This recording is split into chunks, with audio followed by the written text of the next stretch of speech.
دوسروں پر ظلم نہ کرو تاکہ تم پر بھی ظلم نہ کیا جائے۔ سود حرام ہے۔ شیطان اس سرزمین میں اپنی پرستش سے مایوس ہو گیا۔ پھر فرمایا اور میں تم میں ایسی چیز چھوڑے جا رہا ہوں کہ اگر تم نے اس کو مضبوطی سے پکڑے رکھا تو اس کے بعد ہرگز گمراہ نہیں ہوگے، اور وہ ہے اللہ کی کتاب۔ لوگوں، اپنے رب کے گھر کا حج کرنا اور اپنے حکمرانوں کی اطاعت کرنا، ایسا کرو گے تو اپنے رب کی جنت میں داخل ہوگے۔ ہاں، تم سے میرے متعلق پوچھا جانے والا ہے تو تم لوگ کیا کہو گے؟ صحابہ کرام رضی اللہ عنہم نے جواب دیا، ہم گواہی دیتے ہیں کہ آپ نے تبلیغ کر دی، پیغام پہنچا دیا اور خیر خواہی کا حق ادا کر دیا۔ یہ سن کر آپ نے شہادت کی انگلی کو آسمان کی طرف اٹھایا اور لوگوں کی طرف جھکاتے ہوئے 3 بار فرمایا، اے اللہ، گواہ رہنا۔ آپ کے ارشادات کو ربیعہ بن امیہ بن خلف اپنی بلند آواز سے لوگوں تک پہنچاتے رہے۔ جب آپ خطبہ دینے سے فارغ ہو چکے تو اللہ عز و جل نے میدان عرفات ہی میں تکمیل دین کی آیت نازل فرمائی، آج میں نے تمہارے لیے تمہارا دین مکمل کر دیا اور تم پر اپنی نعمت پوری کر دی اور تمہارے لیے اسلام کو بحیثیت دین پسند کر لیا۔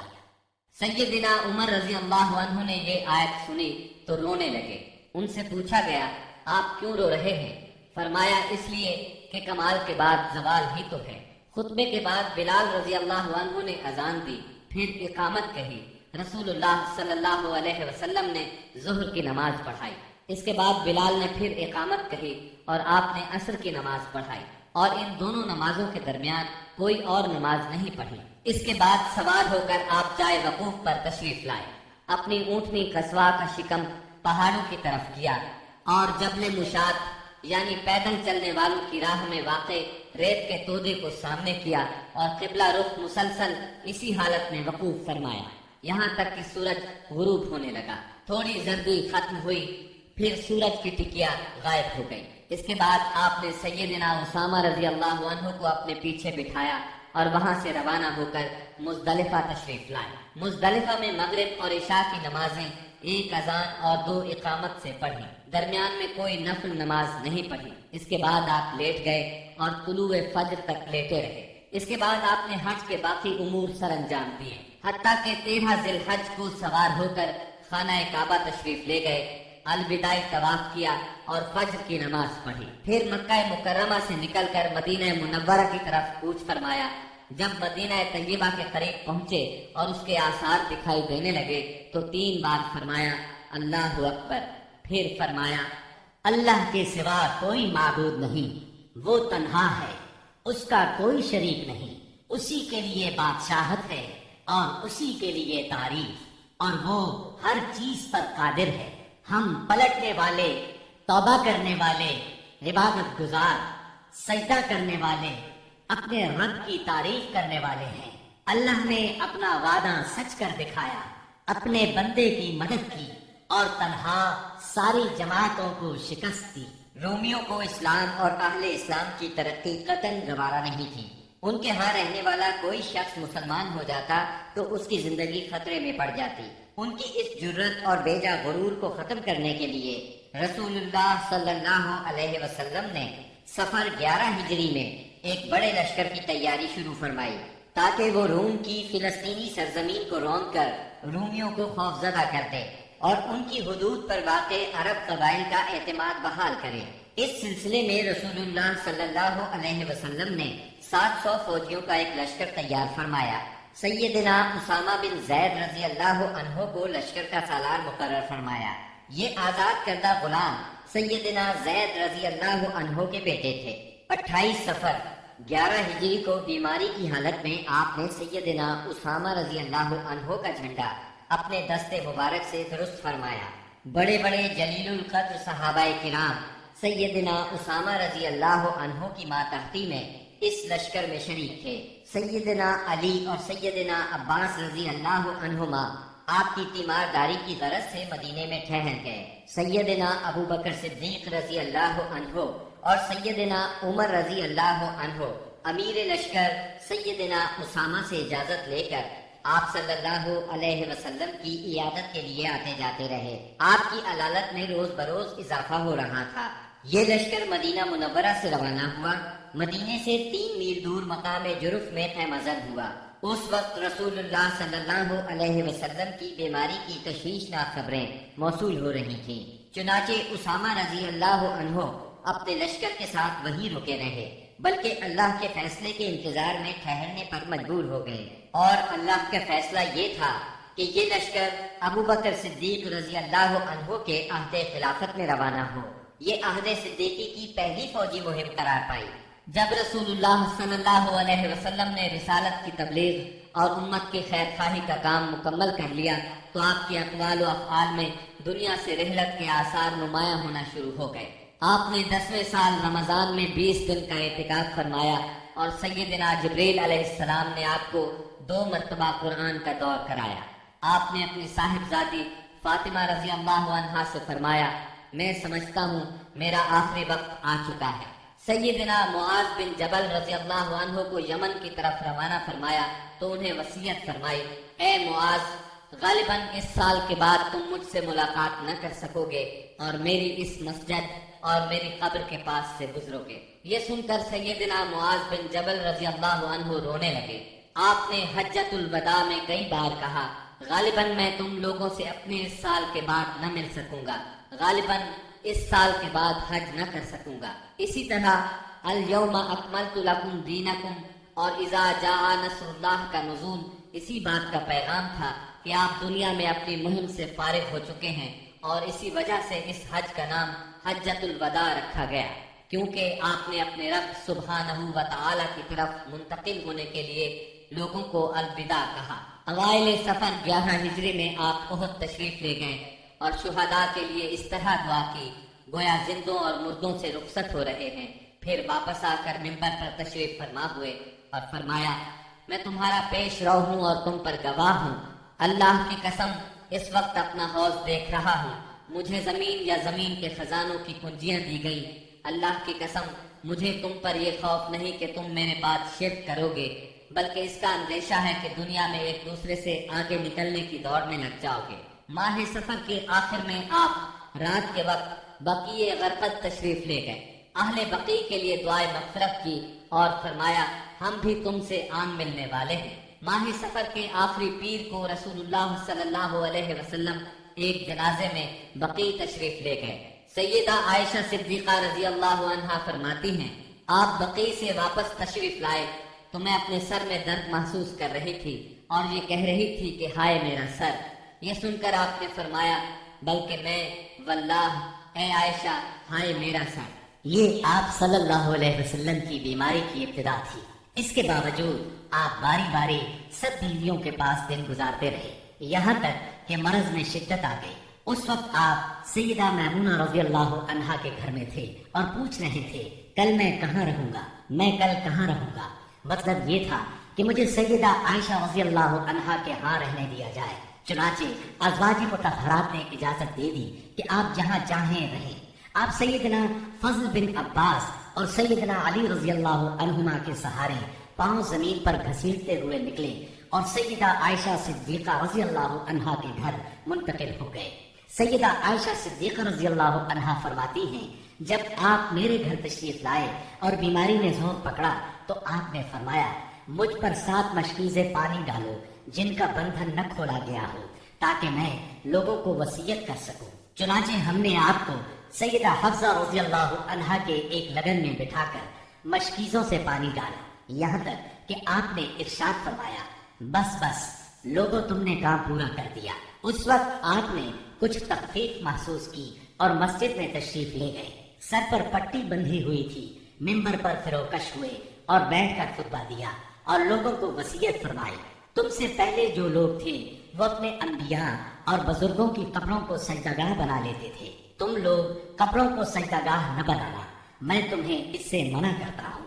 اور فرمایا، یہود و نصارہ پر اللہ کی لعنت، انہوں نے اپنے انبیاء کی قبروں کو سجدہ گاہ بنایا۔ مزید فرمایا، تم لوگ میری قبر کو بت نہ بنانا کہ اس کی پوجا کی جائے۔ پھر آپ نے خود کو قصاص کے لیے پیش کیا، انصار کے متعلق خیر کی وصیت فرمائی۔ پھر فرمایا، ایک بندے کو اللہ نے اختیار دیا کہ وہ دنیا کی چمک دمک اور زیب و زینت میں سے جو چاہے لے لے، یا اللہ کے پاس جو کچھ ہے اس کو اختیار کرے، تو اس بندے نے اللہ کے پاس جو کچھ ہے اس کو اختیار کیا ہے۔ سیدنا ابو سعید خدری رضی اللہ عنہ فرماتے ہیں، یہ سن کر ابو بکر صدیق رضی اللہ عنہ رونے لگے اور فرمایا، ہم اپنے ماں باپ کے ساتھ آپ پر قربان۔ ابو سعید خدری رضی اللہ عنہ فرماتے ہیں، ابو بکر صدیق رضی اللہ عنہ کی اس بات پر ہمیں حیرت ہوئی، لیکن چند دن بعد معلوم ہوا کہ جس بندے کو اختیار دیا گیا تھا وہ خود رسول اللہ صلی اللہ علیہ وسلم تھے، اور ابو بکر ہم سب سے زیادہ صاحب علم تھے کہ بات کو اسی وقت سمجھ گئے تھے۔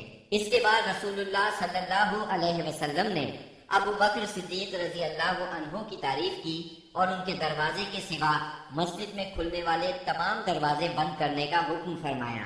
اسی دن آپ نے وصیت کی کہ یہود و نصارہ اور مشرکین کو جزیرۃ العرب سے نکال دیا جائے اور وفد کو اسی طرح نوازا جائے جس طرح آپ نوازا کرتے ہیں۔ آپ نے نماز، غلاموں اور لونڈیوں کے بارے میں بھی وصیت فرمائی اور فرمایا، میں تم میں دو چیزیں چھوڑ رہا ہوں، جب تک ان دونوں کو مضبوطی سے تھامے رہو گے ہرگز گمراہ نہیں ہوگے، کتاب اللہ اور میری سنت۔ مرض کی شدت کے باوجود آپ نمازیں خود پڑھاتے رہے، لیکن اس دن یعنی جمعرات کو جب عشاء کا وقت ہوا تو آپ نے لگن میں غسل فرمایا تاکہ مرض میں کمی ہو جائے۔ اٹھنے لگے تو غشی طاری ہو گئی، پھر افاقہ ہوا تو دوبارہ غسل فرمایا، پھر اٹھنے لگے تو اس بار بھی غشی ہو گئی، تیسری بار غسل فرمایا، اٹھنے لگے تو پھر غشی طاری ہو گئی۔ آخر آپ نے ابو بکر صدیق رضی اللہ عنہ کو کہلا بھیجا کہ وہ لوگوں کو نماز پڑھائیں۔ چنانچہ اس وقت سے بقیہ ایام میں ابو بکر صدیق رضی اللہ عنہ نے نماز پڑھائی۔ آپ کی حیات مبارکہ میں ابو بکر صدیق رضی اللہ عنہ نے 17 نمازیں پڑھائیں۔ ہفتہ یا اتوار کو رسول اللہ صلی اللہ علیہ وسلم نے کچھ افاقہ محسوس فرمایا، چنانچہ 2 آدمیوں کے سہارے سے ظہر کی نماز کے لیے تشریف لے آئے۔ اس وقت سیدنا ابو بکر صدیق نماز پڑھا رہے تھے۔ آپ کی آمد کو محسوس کرتے ہی ابو بکر صدیق پیچھے ہٹے، لیکن آپ نے اشارے سے روک دیا اور پھر ابو بکر صدیق رضی اللہ عنہ کے پہلو میں بیٹھ کر نماز پڑھائی۔ اس نماز کی صورت یہ تھی کہ آپ کو دیکھ کر ابو بکر صدیق اور ابو بکر صدیق کو دیکھ کر دوسرے لوگ نماز کے ارکان ادا کرتے جاتے تھے۔ 12 ربیع الاول پیر کے دن حجرہ مبارک سے آپ نے پردہ اٹھا کر دیکھا تو صحابہ فجر کی نماز میں خشوع اور خضوع سے مشغول تھے۔ یہ منظر دیکھ کر آپ خوشی سے مسکرا دیے۔ مسلسل علالت کے باعث کمزوری بہت ہو گئی تھی۔ سیدہ عائشہ صدیقہ رضی اللہ عنہا کا سہارا لے کر لیٹ گئے۔ اسی روز یا اسی ہفتے میں کسی روز آپ نے سیدہ فاطمہ رضی اللہ عنہا کو بلایا اور کچھ سرگوشی کی۔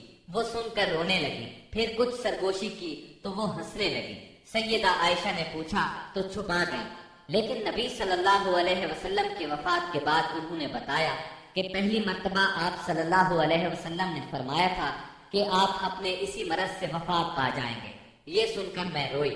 پھر آپ نے فرمایا کہ آپ کے اہل و عیال میں سب سے پہلے میں آپ سے ملوں گی، اس لیے میں ہنسی تھی، اور آپ نے انہیں یہ بشارت بھی دی تھی کہ آپ ساری خواتین جنت کی سردار ہیں۔ دن جیسے جیسے چڑھ رہا تھا آپ پر بار بار غشی طاری ہو رہی تھی۔ سیدہ فاطمہ رضی اللہ عنہا یہ دیکھ کر بولی، ہائے میرے باپ کی بے چینی۔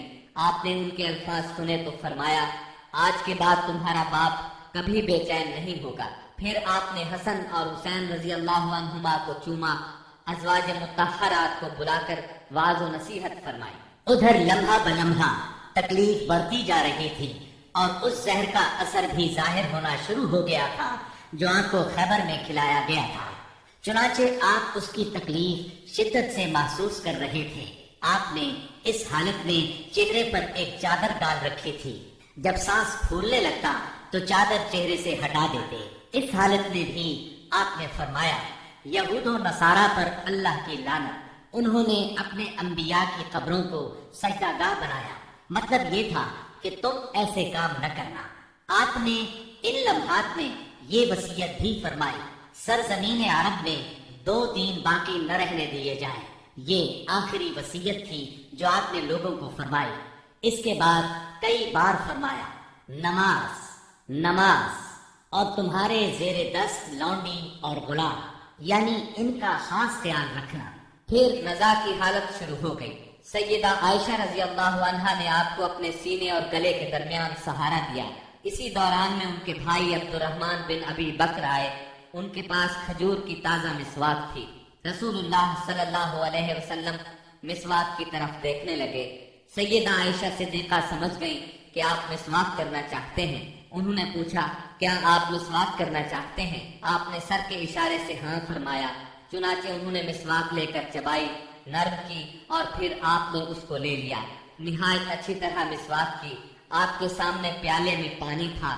آپ پانی میں دونوں ہاتھ ڈال کر چہرہ پوچھتے جاتے تھے اور فرماتے جاتے تھے، اللہ کے سوا کوئی معبود نہیں، بے شک موت کے لیے سختیاں ہیں۔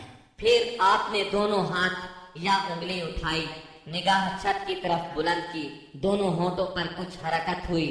سیدہ عائشہ رضی اللہ عنہا نے کان لگایا تو آپ فرما رہے تھے، ان انبیاء، صدیقین، شہداء اور صالحین کے ساتھ جنہیں تو نے انعام سے نوازا، اے اللہ مجھے بخش دے اور مجھ پر رحم فرما اور مجھے رفیق اعلیٰ میں پہنچا دے، اے اللہ رفیق اعلیٰ۔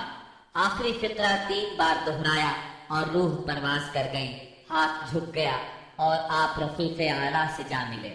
یہ پیر کا دن تھا، ربیع الاول کی 12 تاریخ اور ہجرت کا 11واں سال تھا۔ اس وقت نبی صلی اللہ علیہ وسلم کی عمر 63 سال 4 دن ہو چکی تھی۔ انا للہ و انا الیہ راجعون۔ اس سانحہ عظیم کی خبر آن کی آن میں صحابہ کرام رضی اللہ عنہم میں پھیل گئی۔ دنیا ان پر تاریک ہو گئی۔ قریب تھا کہ وہ اپنے حواس کھو بیٹھتے، کیونکہ کوئی دن اس سے تابناک اور روشن نہیں تھا جس دن آپ مدینہ منورہ تشریف لائے تھے، اور کوئی دن اس دن سے زیادہ تاریک نہیں تھا جس دن آپ نے وفات پائی۔ صحابہ کرام رو رو کر اس طرح آہیں بھر رہے تھے جیسے حاجیوں کا شور برپا ہو۔ دوسری طرف سیدنا عمر رضی اللہ عنہ کی رنج اور غم سے یہ حالت تھی کہ مسجد کے صحن میں کھڑے فرما رہے تھے، رسول اللہ صلی اللہ علیہ وسلم اس وقت تک وفات نہیں پا سکتے جب تک کہ اللہ تعالی منافقین کو فنا نہ کر دے۔ آپ ان لوگوں کو قتل کرنے کی دھمکیاں دے رہے تھے جو یہ کہیں کہ آپ وفات پا گئے ہیں۔ ابو بکر صدیق رضی اللہ عنہ اس وقت وہاں موجود نہیں تھے۔ صبح کی نماز کے بعد جب انہوں نے آپ کے مرض میں کمی محسوس کی تو سکھ میں واقع اپنے مکان پر چلے گئے تھے۔ جو ہی انہیں آپ کی وفات کی خبر ملی، فوراً گھوڑے پر سوار ہوئے اور اتر کر مسجد نبوی میں داخل ہوئے۔ لوگوں سے کوئی بات نہ کی، سیدھے عائشہ صدیقہ کے حجرے میں گئے۔ آپ کے جسد اطہر کی طرف بڑھے۔ آپ کا جسد دھاری دار یمنی چادر سے ڈھکا ہوا تھا۔ انہوں نے چادر چہرہ مبارک سے اٹھائی، پیشانی پر بوسہ دیا، روئے اور فرمایا، میرے ماں باپ آپ پر قربان، اللہ آپ پر 2 موتیں جمع نہیں فرمائے گا۔ جو موت آپ کے لیے لکھ دی گئی تھی وہ آ چکی۔ اس کے بعد سیدنا ابو بکر صدیق رضی اللہ عنہ باہر تشریف لائے اور فرمایا، عمر بیٹھ جاؤ، مگر انہوں نے بیٹھنے سے انکار کر دیا۔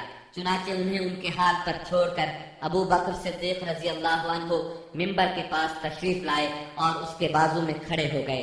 صحابہ کرام بھی سیدنا عمر رضی اللہ عنہ کے پاس سے ہٹ کر ان کے پاس جمع ہو گئے۔ سیدنا ابو بکر صدیق رضی اللہ عنہ نے فرمایا، تم میں سے جو شخص محمد صلی اللہ علیہ وسلم کی پوجا کرتا تھا تو وہ جان لے کہ محمد صلی اللہ علیہ وسلم کی موت واقع ہو چکی ہے، اور تم میں سے جو شخص اللہ کی عبادت کرتا تھا تو یقیناً اللہ ہمیشہ زندہ رہنے والا ہے، کبھی نہیں مرے گا۔ پھر سیدنا ابو بکر صدیق رضی اللہ عنہ نے سورہ آل عمران کی آیت نمبر 144 تلاوت کی۔ محمد نہیں ہے مگر رسول ہی، ان سے پہلے بھی بہت سے رسول گزر چکے ہیں، تو کیا اگر ان کی موت واقع ہو جائے یا وہ قتل کر دیے جائے تو تم لوگ اپنی ایڑیوں کے بل پلٹ جاؤ گے، اور جو شخص اپنی ایڑیوں کے بل پلٹ جائے تو وہ اللہ کو کچھ نقصان نہیں پہنچا سکتا۔ سیدنا ابن عباس رضی اللہ عنہ ارشاد فرماتے ہیں، اللہ کی قسم ایسا لگتا تھا کہ لوگوں نے اس سے پہلے جانا ہی نہیں تھا کہ اللہ نے یہ آیت نازل فرمائی ہے۔ یہاں تک کہ ابو بکر صدیق رضی اللہ عنہ نے اس آیت کی تلاوت کی تو سارے لوگوں نے ان سے یہ آیت اخذ کی اور تب ایسا محسوس ہوا کہ ہر کوئی اس آیت کی تلاوت کر رہا ہے۔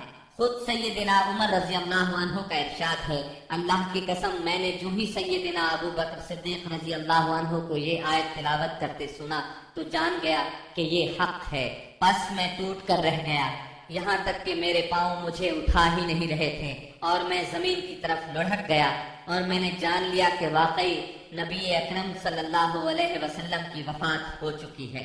اس آیت کا سننا تھا کہ صحابہ کرام کی آنکھیں کھل گئیں اور ایسا معلوم ہوا کہ یہ آیت آج ہی اتری ہے۔ ہر صحابی کی زبان پر یہی آیت تھی، اسی کا چرچا تھا۔ نبی کریم صلی اللہ علیہ وسلم کی تجہیز و تکفین کا کام منگل کو شروع ہوا۔ سیدنا فضل بن عباس، سیدنا علی المرتضی اور سیدنا اسامہ بن زید رضی اللہ عنہ نے غسل دیا۔ سیدنا عباس رضی اللہ عنہ بھی موجود تھے۔ سیدہ عائشہ صدیقہ رضی اللہ عنہا کے حجرے میں آپ نے وفات پائی، وہیں آپ کو دفن کیا گیا۔ یہ حجرہ آج تک روضہ نبوی کے نام سے موسوم ہے۔ اب ذرا سرکار دو عالم صلی اللہ علیہ وسلم کے حلیہ مبارک کا بیان ہو جائے۔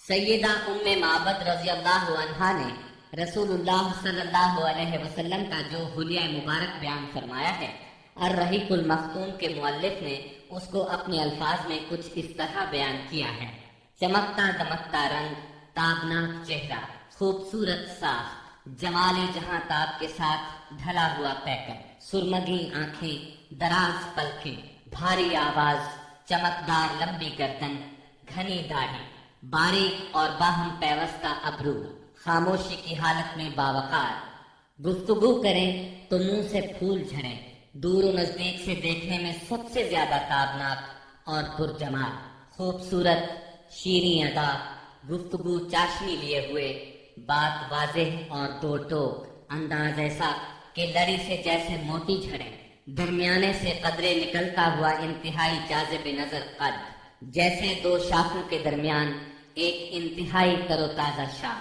آپ کے رفقا آپ کے گرد حلقہ بنائے ہوئے، کچھ فرمائیں تو توجہ سے سنتے ہیں، کوئی حکم دیں تو لپک کر بجا لائیں، رنگ مبارک نہ بہت سفید نہ گندم، اعضاء متناسب، سینہ کشادہ، کندھوں کے درمیان عام تناسب سے قدرے زیادہ فاصلہ، سر بڑا لیکن متناسب، کشادہ پیشانی جس سے شرافت ٹپکے، بال مبارک سیاہ اور گھنے، قدرے گھنگرالے جو کانوں کے لو تک آتے تھے، بھویں محرابی یعنی آپس میں ملی ہوئی، رخ انور سبک، درازی کی طرف مائل، اس قدر روشن اور چمکدار کے دل میں اتر جائیں، بڑی بڑی سیاہ آنکھیں، لمبی پلکیں، خوبصورت ابھری ہوئی ستواں ناک، دانت کشادہ، چمکدار، موتیوں کی مانند، جلد صاف، نرم اور ریشم سے زیادہ ملائم، چہرہ انور پر غور و فکر کے آثار نمایاں، غرض آپ مکے بھر میں سب سے زیادہ حسین تھے، اور آگے بڑھ کر کہتا ہوں آپ دنیا بھر میں سب سے زیادہ خوبصورت تھے۔ سبحان اللہ۔